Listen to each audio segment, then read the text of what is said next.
Good morning, everyone. How are you? I hope you are all fine. Today, we have a grammar lesson about the future simple tense. So please open your grammar booklets, page 72, and let's get started.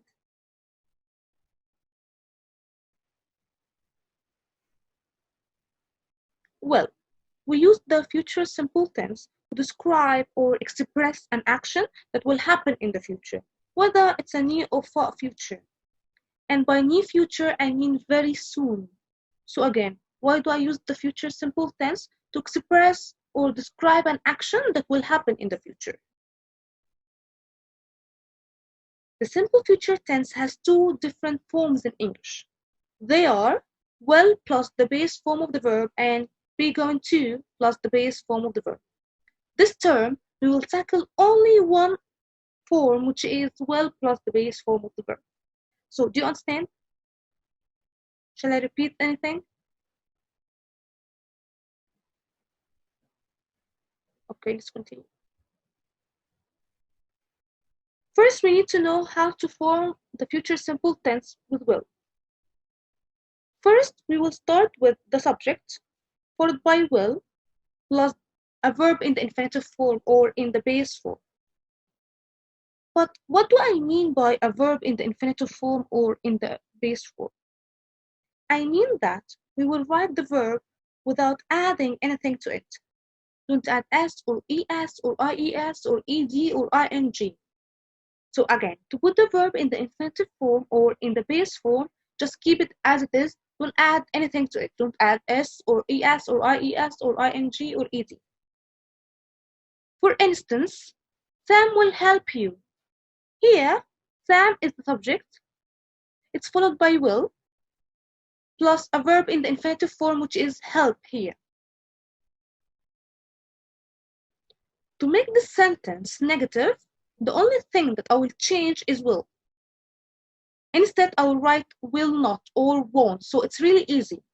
I will start with the subject, followed by will not or won't, plus a verb in the infinitive form. So Sam won't help you, or Sam will not help you. My grandmother will not open the door. My grandmother won't open the door. So far, so good? Do you understand? Or shall I repeat anything?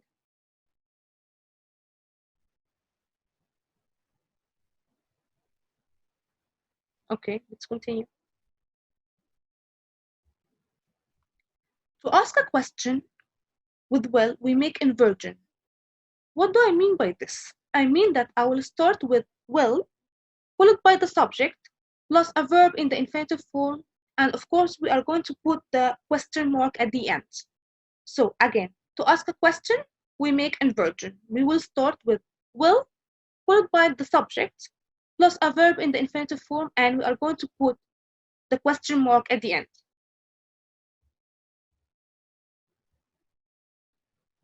Do you understand?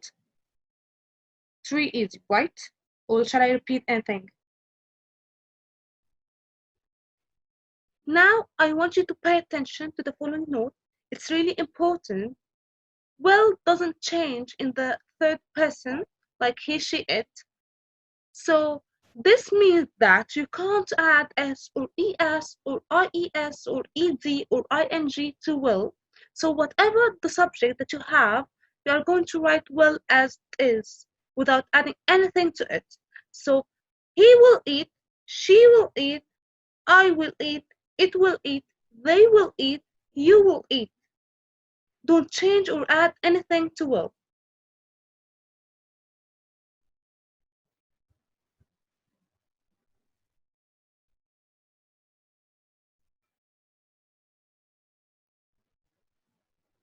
Now let's move to when to use will, or the uses of will. We have 6 uses.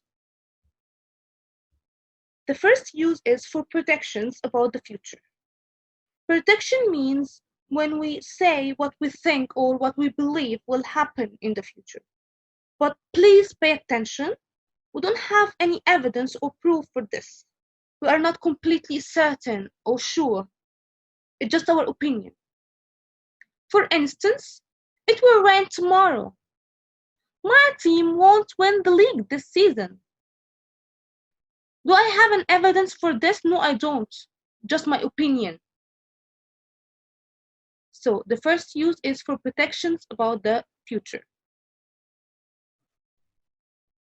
The second use is for decisions made at the moment of speaking.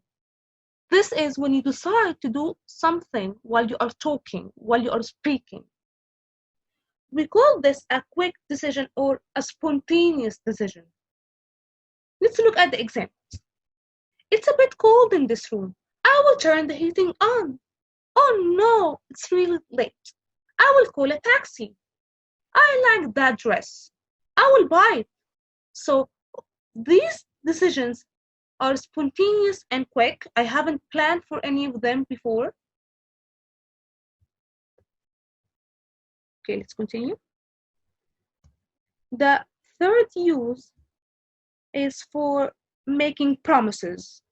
For example, I promise I won't tell anyone. If you help me cook dinner, I will do the dishes. So if you do this, then I promise I will do that. So we use well for predictions about the future, decisions made at the moment of speaking, and for making promises. Do you understand? Or shall I repeat? So far, so good? So let's continue. We also use will plus the base form of the verb when we want to offer to do something. For instance, I will help you to study English. Don't worry, I will go and buy some food for you. So in the first example, I'm offering to help you to study English. And in the second one, I'm the one who offers to go and buy the food. So do you understand?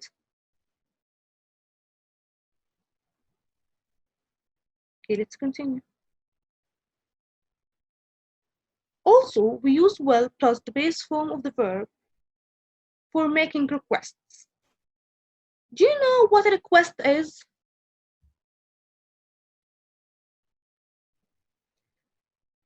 Yes. It's when you ask somebody to do a service for you. It's when you ask for something in a polite and a formal way. Let's look at the examples. Will you help me cook dinner? Will you clean my bedroom tomorrow, please? So here I'm asking for something in a polite and a formal way.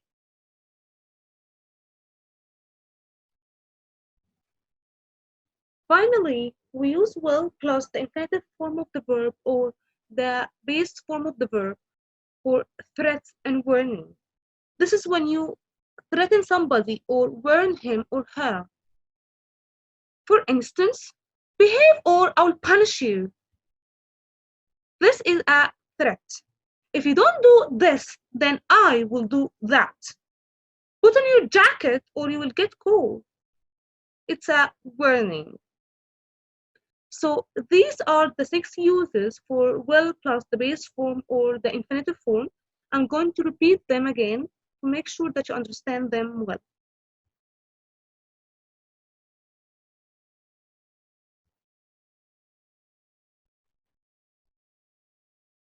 So number 1, we use will plus the infinitive form of the verb for predictions about the future, but we don't have any evidence. Number 2, for decisions made at the moment of speaking. Number 3, for making promises. 4, for offers. 5, for making requests. And finally, for threats and warnings. Okay. Now, please pay attention to the following note. We use shall instead of will with I and we in questions when we want to offer to do something or when we want to suggest something. Again, we use shall instead of will with I and we in questions when we want to offer to do something or when we want to suggest something. For example, shall I get you a cup of coffee? This is an offer. I'm offering something. Shall we have lunch together? Here I'm suggesting something. So do you understand? Or shall I repeat?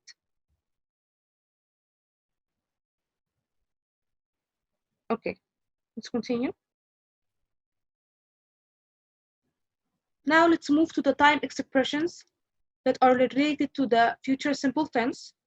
We have tomorrow, the day after tomorrow, next week, next month, next year, in a year, in a while, tonight, this morning, this evening, this afternoon, soon and later. Again, tomorrow, the day after tomorrow, next year, next month, next week, in a year, in a while, tonight, this morning, soon and later. So all these words and expressions are related to the future simple tense.